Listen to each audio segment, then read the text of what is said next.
Good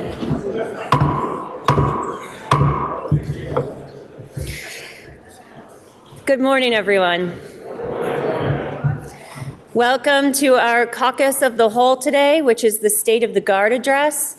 This has been a really important Caucus of the Whole that we have held to get an update on the state of the Guard, what our needs are, what's working, and it's been, I think, a really special thing that we have created here and continue to do. So with that, I am very, very proud to introduce our Adjutant General, Gregory Knight.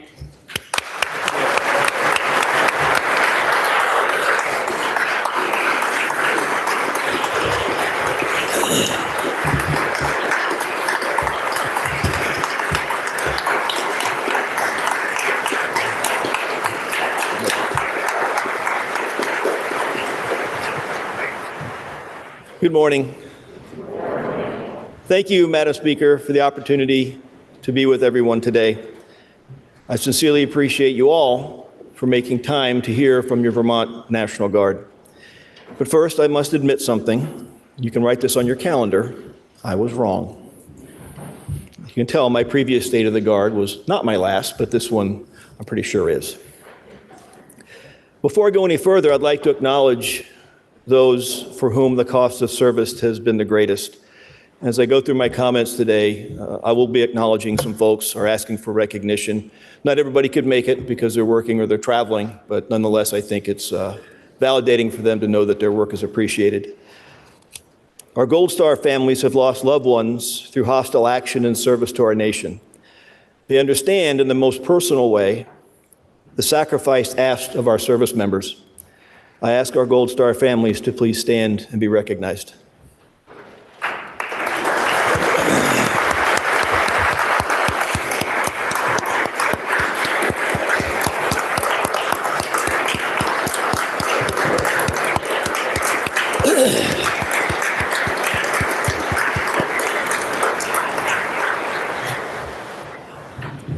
I would also like to recognize our military survivors, families who've lost loved ones to illness or disease, many far too early in life, including those related to toxic exposures from open-air burn pits and other hazards. Your strength, resilience, and advocacy continue to matter, and we are deeply grateful to you. Would you also stand and please be recognized?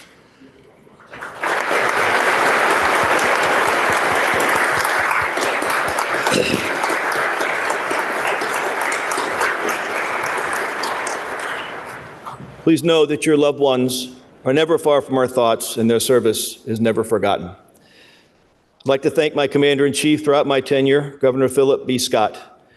Governor, you've always had the best interest of our Guard to the fore in the executive leadership of our state, and I thank you for supporting me in the execution of my duties. I offer special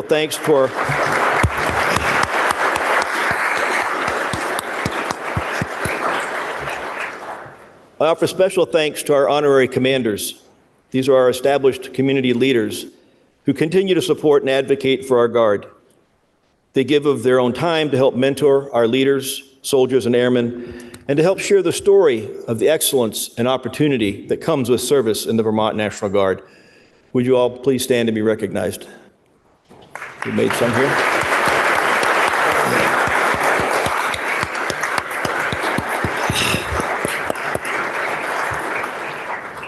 I'd also like to recognize the leadership of this body and our legislative colleagues from our congressional delegation who have joined us today.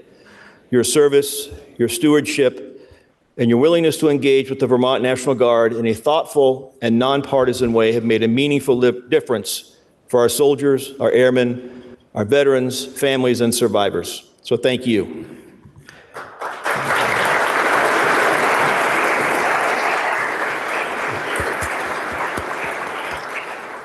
I would be remiss to not mention the support and patience of my amazing wife, Tracy, and my family, some of whom could join us today. Griffin and Jordan are here. Our son, Jason, who's a staff sergeant with our 86th Brigade, our Mountain Brigade, couldn't be here as he's currently deployed to Germany with his unit. So Tracy, Griffin, and Jordan, would you please stand and be recognized? Thank you.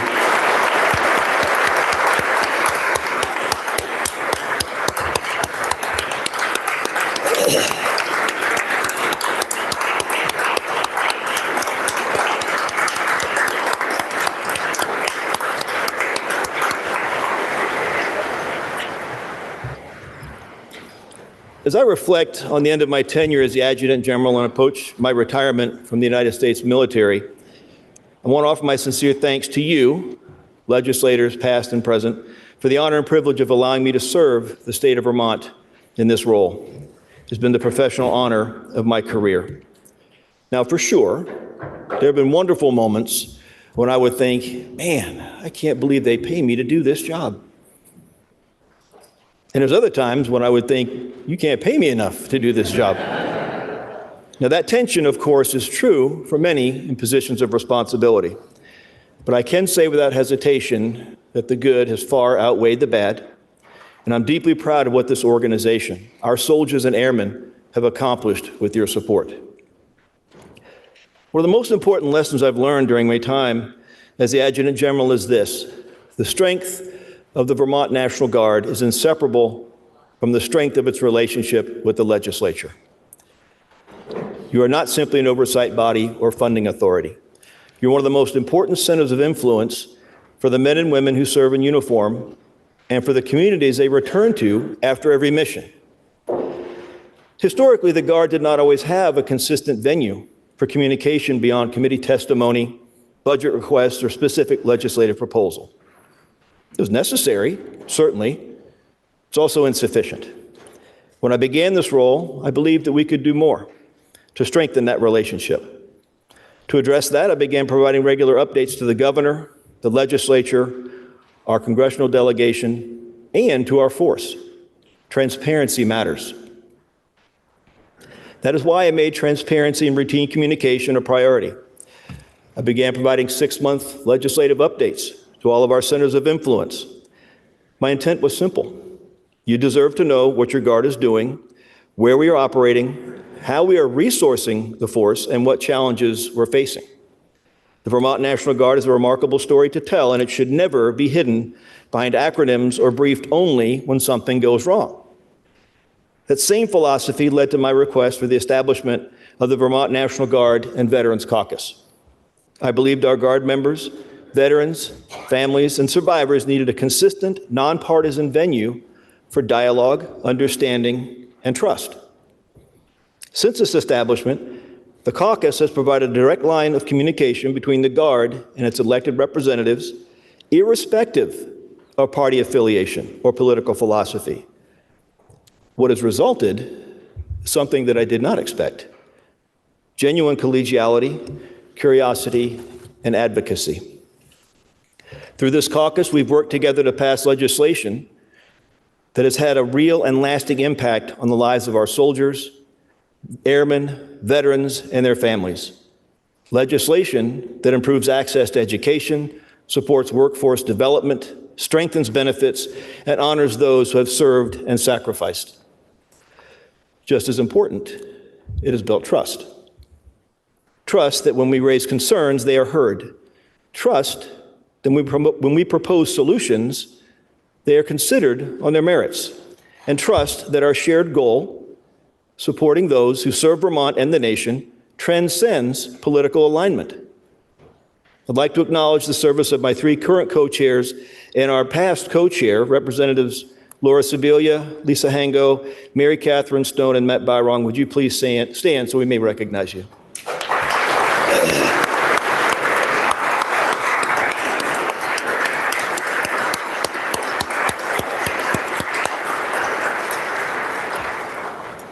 This partnership has also extended beyond this building.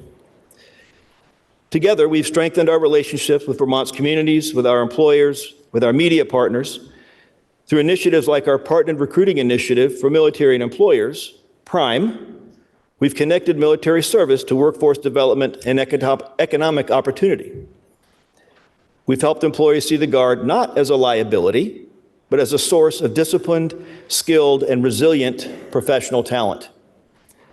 Our Guard is uniquely positioned to serve as a bridge to grow our Vermont workforce by intentionally connecting military talent to our state.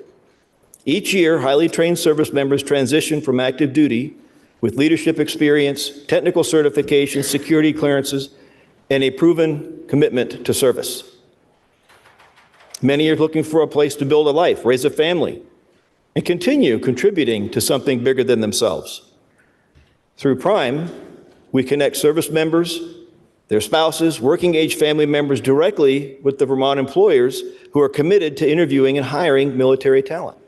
At present, we have 40 employers as Prime partners and 24 more pending, who will guarantee members of the Vermont National Guard and their family members an interview. Now,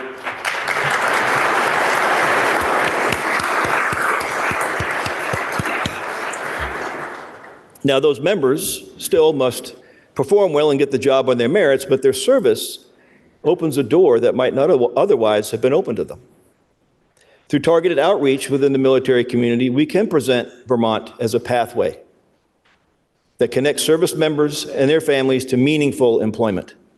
Vermont can offer a compelling proposition: a community that values service, employers ready to hire, and opportunities that support long-term success for both the member and their family. With Vermont's strong tuition and education benefits available to service members, we can translate military experience into civilian opportunity. We can retain the exceptional people already serving in our ranks, but also attract transitioning service members seeking stability, purpose, and opportunity. If we help them see a clear future here, they will choose Vermont, and our state will be stronger for it. The Vermont model works. It demonstrates that a professional military force can be transparent, accountable, and deeply connected to its civilian leadership. That relationship is not just healthy, it's our responsibility. When I began this in 2019, I requested an initial organizational assessment from National Guard Bureau. The results made it clear that improvement was not optional, it was essential. The organization had grown very busy, very operational, and it needed to pause long enough to look inward. Over the past 7 years, we've made significant progress in strengthening our climate, reinforcing accountability, and building a culture rooted in professionalism and trust. I understand that work is and will remain ongoing. We've worked deliberately, and at times uncomfortably, to change not just policies, but behaviors, not just processes, but expectations. We've made meaningful progress in improving our organizational climate and strengthening our culture. I will tell you that is hard to do when we have visibility of 2/3 of the organization for only 7% of their life. Those are our traditional drilling members of our Guard. But we have fundamentally changed how the Vermont National Guard engages with those we serve. We've strengthened our relationships with the governor, our legislature, and our congressional delegation. We've invested in partnerships with our communities, our employers, and critically important, our media partners. We deliberately focused on transparency and communication, understanding that trust is built through consistency and openness. I'd like to recognize some amazing people who've become central to sharing our story. Ms. Wendy Mays, from the executive director of the Association of Broadcasters, Myers Bromell, Don Harrison, Carolyn McLean, and Brad Furland from WDEV, Anthony Neary, Dan Feliciano, and Kurt Wright from WVMT, Vijay Singh and Josh Crane from Vermont Public, Darren Perrin, see what I did there, and Jay Barton from WCAX, Lauren Maloney from Fox 44, and Ryan Rothstein from WPTZ. Thank you so much for what you do. Would you stand and be recognized?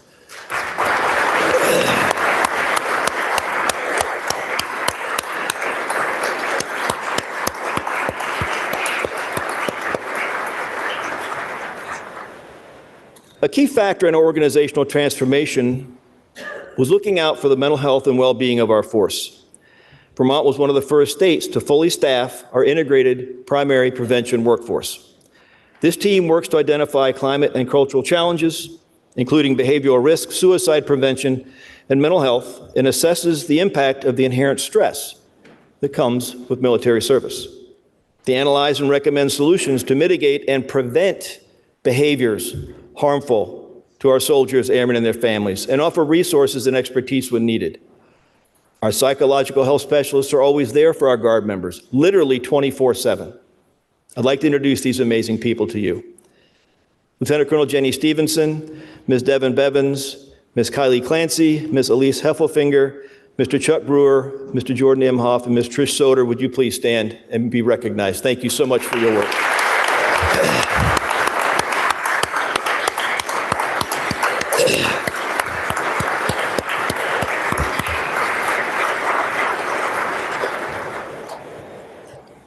While we have an outstanding VA team in Vermont, White River Junction, Lakeside Clinic, and our vet center, we continue to struggle with not having enough providers specializing in care for military members and veterans. Not enough accepting new patients, not enough accepting TRICARE. Look, I can work to remove the stigma of seeking help. I just don't have enough places to send our people. The Howard Center is listening and has recently implemented a military and veteran program designed to support military members and veterans through confidential and trauma-informed medical care. They have clinicians specifically trained and certified to meet the unique needs of our military and our veterans. In addition to the Howard Center, there are 5 other healthcare centers across Vermont now working to meet this critical need. I'd like to acknowledge folks with us today from the Howard Center: Sandy McGuire, Aaron Gamache, Dan Hall, Ryan Baldwin, and Sharon Lifshutz. Would you please stand to be recognized? Thank you for your work.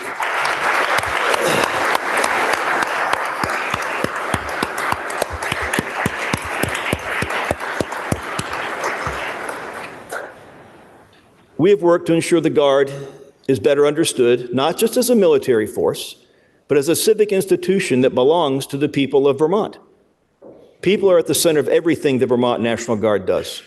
Soldiers, airmen, civilians, and families who choose to serve, often quietly, often without recognition, but always with commitment. Our soldiers and airmen are not separate from the communities they represent. They are deeply embedded in them. They are your constituents, your neighbors, your coworkers, and your family members.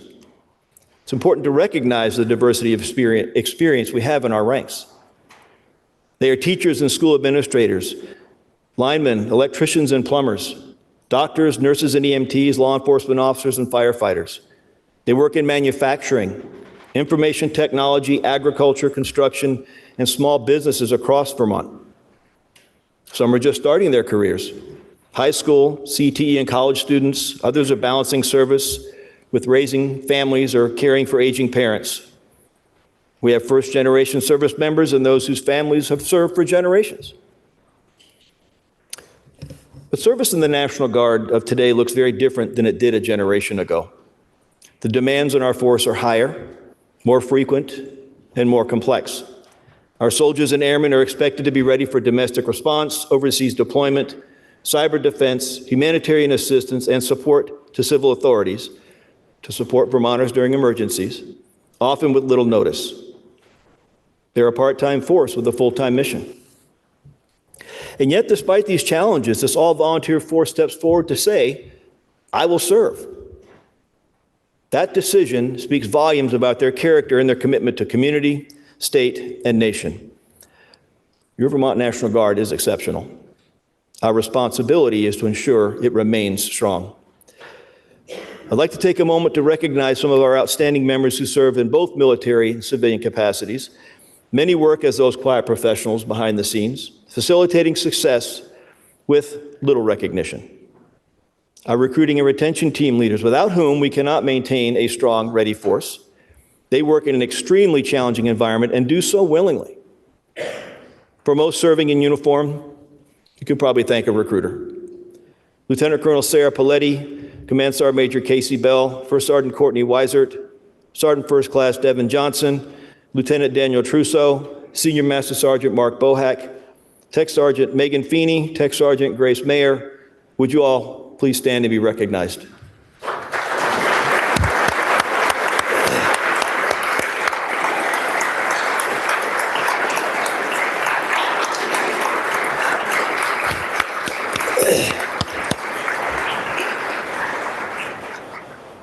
Of course, all that we do takes money. And the Vermont National Guard continues to be an outstanding steward of taxpayer dollars.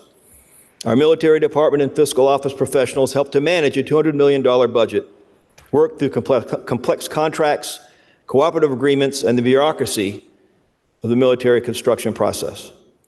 Their efforts have proven the Vermont National Guard to be exceptional at both the state and federal level and bring tens of millions of dollars to Vermont in federal military construction funding. Ms. Kim Fideli, Colonel Rob Beaudry, Colonel Scott Detweiler, Colonel Nelson Mitchell, Colonel Jacob Roy, Colonel Keith Schnell, would you all stand and be recognized?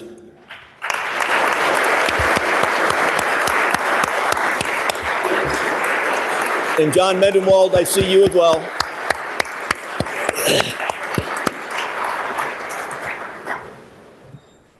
As I said before, the Vermont National Guard is not just a military organization. It is a civic institution. The men and women who serve in our ranks are not defined solely by what they do in uniform, but by how that deepens their connection to the communities, the state, and the nation they serve.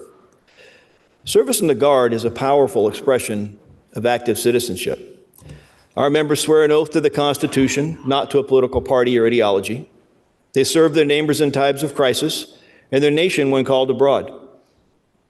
In uniform, Vermonters from different backgrounds, political views, and life experiences come together with a shared purpose. They learn discipline, accountability, teamwork, and respect for lawful authority. They learn that rights come with responsibilities and that leadership is rooted in service, not status. That experience shapes how they serve long after the uniform comes off. The Guard strengthens the social fabric of Vermont by reinforcing the principle that democracy depends on citizens willing to step forward when it matters. We have soldiers and airmen from Ghana, from Somalia, India, Nepal, Bhutan, Bolivia, Jamaica, Nigeria, Senegal, Ecuador, and Haiti. Many of them earn their citizenship through service. Diversity is a thing. Inclusion is an action. One will get you the other.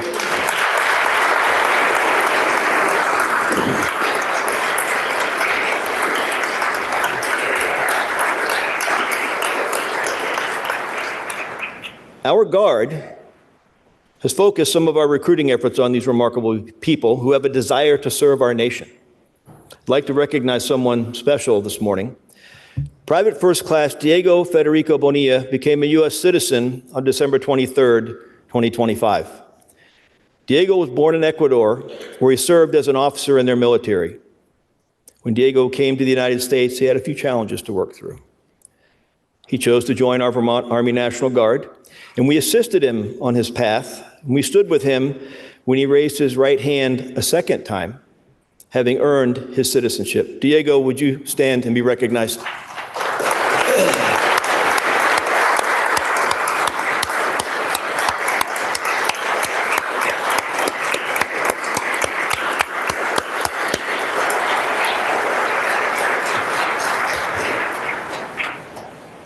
Like Diego, many service members have accepted citizenship in the truest sense. They've shown that it is not passive, it is not limited to voting or debate or belief. Citizenship is an active commitment to the well-being of others and a willingness to accept responsibility when circumstances demand it. This model of citizenship through service has taken on renewed importance in recent years. Natural disasters, public health emergencies, cyber threats, and global instability have tested our institutions and our trust in one another. In each of these moments, the Vermont National Guard has responded not as an abstract force, but as fellow citizens in uniform. We were there to help Vermonters and our partner agencies work through the challenges of COVID-19. We responded to the events of January 6th in our nation's capital. We were there to assist communities hit by 2 consecutive years of flooding across Vermont, providing life-saving resources with our community first responders to many Vermont families. These short-notice mobilizations validate the well-practiced emergency response system the Vermont National Guard has put in place in collaboration with our state of Vermont partner agencies to provide resources and expertise when they're needed with an understanding of the urgency required. When Vermonters need help, the Guard is always ready and always there. At present, our Vermont Air National Guard has approximately 200 members on active duty orders under Title 10 of U.S. Code in support of our federal mission. The 86th Infantry Brigade Combat Team our Mountain Brigade, has around 160 members currently mobilized for about a year to participate in the joint multinational training group, Ukraine. They are currently in Germany to engage the critical task of training new Ukrainian army soldiers, and our infantry battalion will mobilize this coming spring in support of operations in Southwest Asia for about a year. So I would like to take a moment to clarify how the National Guard operates under state and federal law, because it is a source of confusion. So the National Guard has a dual role, unique in the United States. First, as a state militia in service to the governor, and second, as the primary combat reserve of the Army and the Air Force. Guard members primarily serve under three duty statuses: state active duty, which is purely state funding and state command and control; Title 32, which is federally funded but with state command and control; and Title 10, which is federally funded and federally commanded. Now, the structure reflects more than a century of legal evolution and review. It's designed to balance state authority with national defense requirements. In fact, the foundation of the National Guard, as we now know it, actually goes back to the 1600s. Now, this is a vast oversimplification, but it can help explain why confusion exists. So if you've checked your mailboxes, I provided you with what I call the placemat. It's a two-sided breakdown of the many mobilization statuses for the National Guard. Now, the 13 statuses on that placemat, that's but a partial listing. We need duty status reform to streamline the access and mobilization categories for the National Guard, addressing the disparities in pay and benefits tied to the 27 different statuses. And that responsibility resides with Congress. But you have the power to influence that discussion. The Vermont National Guard is also very active in international diplomacy through our state partnership program partners, Austria, North Macedonia, and Senegal. These partnerships have moved well beyond traditional military-to-military engagement and now encompass disaster response, emergency management, and civil resilience. They strengthen Vermont while contributing to broader global security and stability. Now, when I speak of security and stability, it is with an understanding this is not just a purely military construct. It is all those things that make for a strong, resilient society: commerce, tourism, trade, food and fuel security, transparent and corruption-free governance, agriculture, environmental stewardship, education, and the arts. We've been partners with North Macedonia for 34 years, working alongside our colleagues to ensure they became one of our newest NATO allies. We've helped to grow their capability, capacity, and modernization, focused on interoperability, and recently participated in a large-scale NATO exercise in Greece and North Macedonia involving 12,000 soldiers from 8 nations. North Macedonia is soon signing a memorandum of agreement to send their military academy cadets to attend a semester at Norwich University as part of a resurgent student exchange program. I will note that Norwich University is building future military leaders not just for America, but also for our partner nations. This past summer, we facilitated a sister state partnership between the UVM Rubenstein School of Environment and Natural Resources and the Lake Ohrid Hydrobiological Institute to help North Macedonia preserve the Lake Ohrid watershed, a World Heritage Site. Senegal, our partner for 18 years, remains a focus and example of the incredible potential these partnerships represent. We are working with our Senegalese colleagues to counter malign influence from violent extremist organizations, helping to address misinformation, disinformation, and cybersecurity. We've done multiple years of medical readiness exercises throughout Senegal, growing from bilateral engagements to a multilateral joint venture, providing medical resources and expertise where they are desperately needed. Just a few months ago, our Secretary of Agriculture, Anson Tebbets, visited Senegal, highlighting the whole of government, whole of society approach to the partnership. I believe he might be the first cabinet secretary to visit unsolicited from the National Guard. The city of Burlington has established a subnational sister city partnership with Chess East in Senegal. Ali Jang, one of my dearest friends and a founding member of the Vermont New American Advisory Council, was critical in making this happen with the support of Mayor Mulvaney Stanek. Ali and the members of the Sister City Board, would you stand and be recognized? Thank you for your leadership.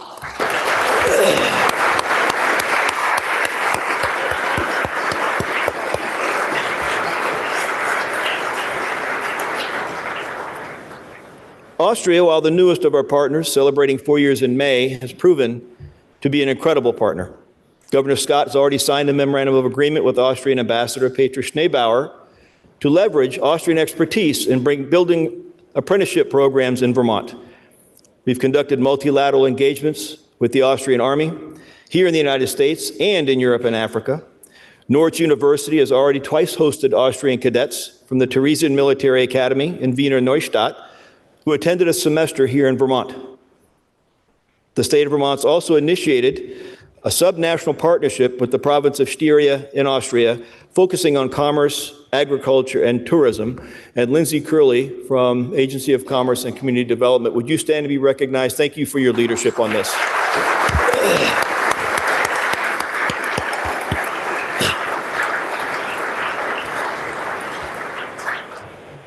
The potential to grow our partnerships is remarkable.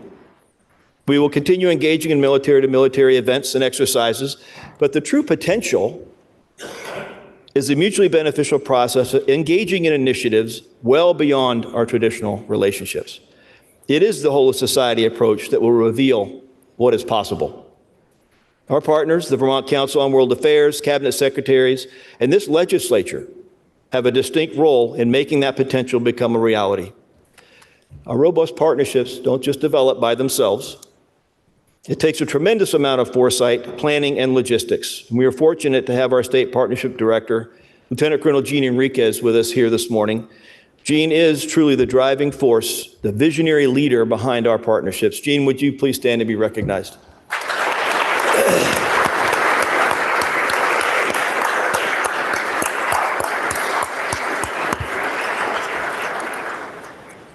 So I painted you a picture of a very active National Guard.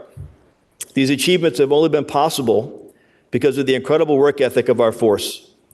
Now imagine what we could do if our ranks were full. Vermont presents a difficult recruiting environment. Our demographic is tough to work in. But we must move beyond the antiquated, tired, and incorrect stereotypes of military service that I mentioned to you last year. You can do better. I wouldn't do that if I were you, or why would you throw your life away? That is simply nonsense. While service in our National Guard isn't for everyone, we do offer what is truly a dual career track. You can serve in our National Guard and have a full-time job and go to school. So when people ask me why we're having recruiting challenges, I will answer that question with a question. How many people have you referred for a career in the National Guard? One of the remedies for our recruiting challenges is simple. You can help us tell the story. You, our centers of influence, matter. You can change the dynamic, encourage engagement, normalize service as an honorable profession to help us remove the stigma of serving in our National Guard. I can share with you that once people join our Guard, they stay. Our retention numbers remain very high. The challenge for us is simply getting people in the front door. As I look ahead, our legislature will soon undertake one of its most important responsibilities with respect to the Vermont National Guard, the legislative election of the next Adjutant General. This process belongs to you. I ask only that you approach it with the same collegiality, curiosity, and care that has defined our work together. With my transition scheduled for March 1st, I'm completing a continuity binder for my successor. Its purpose is simple: to provide a handrail. It outlines the expectations of the job, building relationships at every level, engagement with our employers, educators, media partners, and the public, relationships and networking on the national stage, and engaging in diplomacy with our international partners. Fiscal stewardship of a complex budget and the management of complex programs like our state partnership program. Much of that is transparent to most. You have a good problem. There are two outstanding candidates before you, colleagues I've served with for decades. Whoever you choose today, I have supreme confidence that they will lead our Guard into a bright future. For 7 years, I have extolled the professionalism, expertise, loyalty, and quiet dedication of our soldiers, airmen, and their families. Despite the sacrifices that come with service, the time away from home, the missed milestones like birthdays, graduations, anniversaries, short notice missions, and sometimes long deployments, they continue to step forward. As one example of many, today I was going to recognize Staff Sergeant Catherine Gullo. During our short notice Air Guard deployment in 2022 to support the NATO air policing mission to counter Russian aggression, Catherine chose to miss her graduation ceremony from UVM to serve alongside her colleagues. But she can't be here again today because she's again deployed. I'd like to at least recognize her dedication and the dedication of all of our soldiers and airmen currently deployed with a round of applause.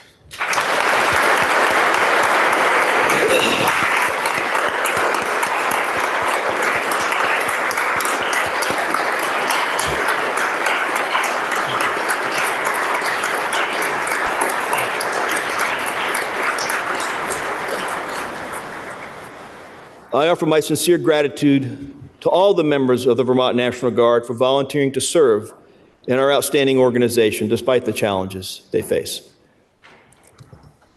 The position of Adjutant General isn't about rank, authority, or privilege. It is, however, about placing the needs of our soldiers, our airmen, and their families first. So thank you to our Guard for placing your trust in me for the past 7 years. The state of our Guard is strong. With your continued partnership, it can be stronger, still more capable, more resilient, and better prepared to serve Vermont and our nation in an increasingly complex world. I sincerely thank you for the honor of serving as your Adjutant General. I thank you for your service to this state, and I thank you for your continued support for your Vermont National Guard. Put the Vermonters ahead. Thank you.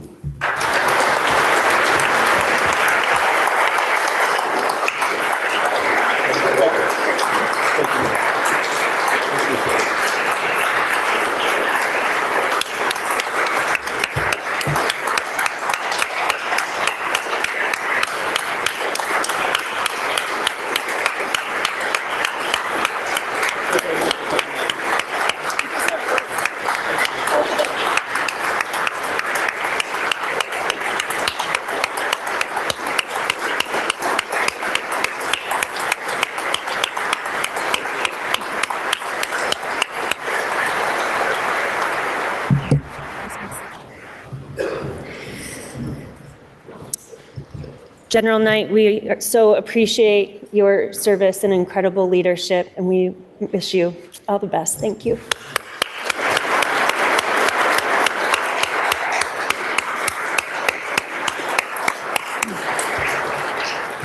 Members and guests, that completes our Caucus of the Whole, the State of the Guard. We will be gaveling in 2 minutes for our House floor, so please stay close by. So.